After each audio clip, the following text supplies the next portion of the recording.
Australia has a painkiller problem. More people die from prescription medicine overdose each year than illicit drug overdose and the road toll.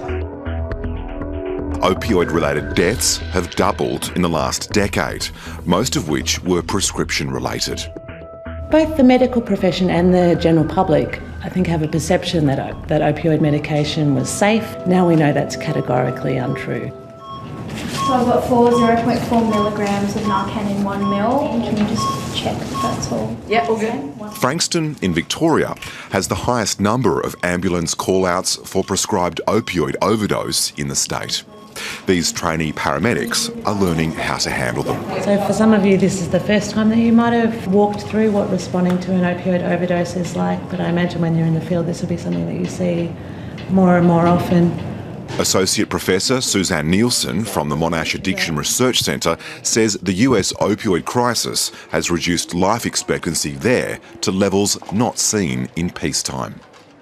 The US has much higher rates of opioid-related mortality at the moment, but we are catching up. Our rates are rising. If we compare our rates in 2016 with the US, it puts us at around 5 or 6 years behind the US. In Australia, as part of a broader attempt to restrict access to potentially addictive opioids, the popular over-the-counter form, codeine, was controversially made prescription-only last year. At the time, the Pharmacy Guild and many of our members felt that upscheduling codeine to prescription only for all strengths was a blunt instrument, in that there were cases where patients were using codeine over the counter for acute pain appropriately and safely.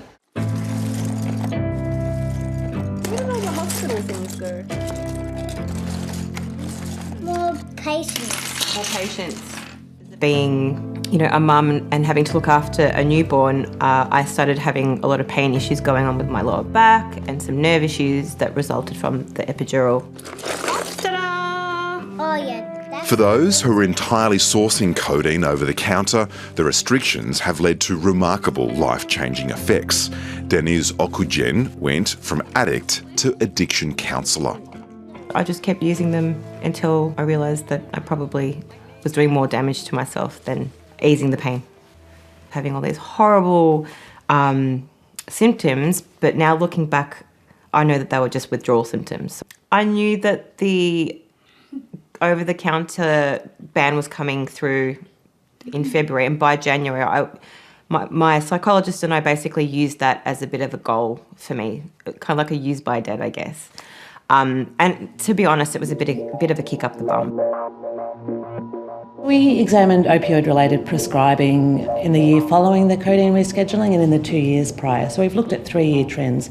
What we found is that immediately following the rescheduling and in the 12 months afterwards, that we haven't seen an increase in codeine prescribing. And when we looked at overall prescribing, so for weak opioids like codeine and strong opioids like oxycodone, in Australia those trends are actually coming down.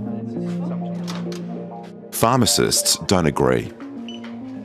What we've seen, not only in my pharmacy, but pharmacies in general, there has been an increase in the prescribing and dispensing of PBS subsidised codeine. So depending on the month, year on year, we're seeing that there's about a 13% increase in the levels of codeine that's a higher dose that you get on a prescription since codeine has been made prescription only. With the peaks in 2018, they're actually seen across all medications. So we've seen those with amoxicillin and pantoprazole, for example, common medications for antibiotics and for stomach ulcers. So there are some anomalies with the data that you need to take into account before drawing any firm conclusions.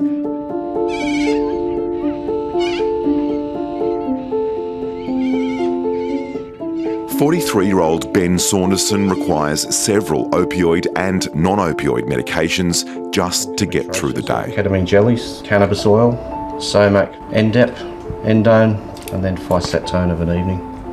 If codeine was still available over the counter, would that have replaced any of these medicines? No, probably not have replaced, but it might have allowed me to use, say, not an Endone, where I could have got away with using one of the codeine products.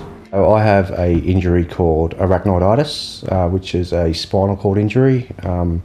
It's horrible. It takes a lot from you. I have around 4 good hours a day. I have to lay down for 2 hours a day. So it's debilitating and challenging.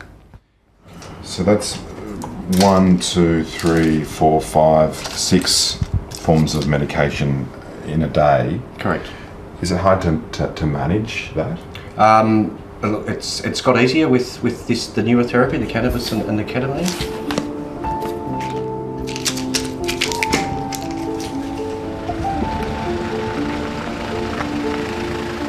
How do you characterise your dependence on opioids? Well, I don't look at myself as having a dependency issue. I take my medication in order to improve my quality of life. Being able to go shopping, being able to still drive a car, being able to walk, I've been able to take the kids to the park and interact with the children. I don't see it as dependency, I see it as freedom. Not without the dangers of addiction and the highs and lows of opioid use he likens to being on a roller coaster. But last year's changes to the availability of codeine was the catalyst for him to decide to transition away from opioids altogether. When I say it was the catalyst, it's what got the momentum going to start thinking differently, to say, you know, we're losing alternatives, this can't be part of a regime, these are the noises that are being made, let's be proactive. Instead of the opioid therapy that I was on, my new therapy now is ketamine infusions, around twice a year, sometimes 3 times a year. Ketamine jelly. In conjunction with that, I'm using medical marijuana. Ben Saunderson, who must still take opioids daily, hopes for a brighter future without any form of the medication. Well, I know chronic pain, part of it is brain fog. Am I clearer now? Absolutely, without a shadow of a doubt. Do you imagine a future where you won't have any opioids in your treatment? I would like to get to the place where I don't need them at all.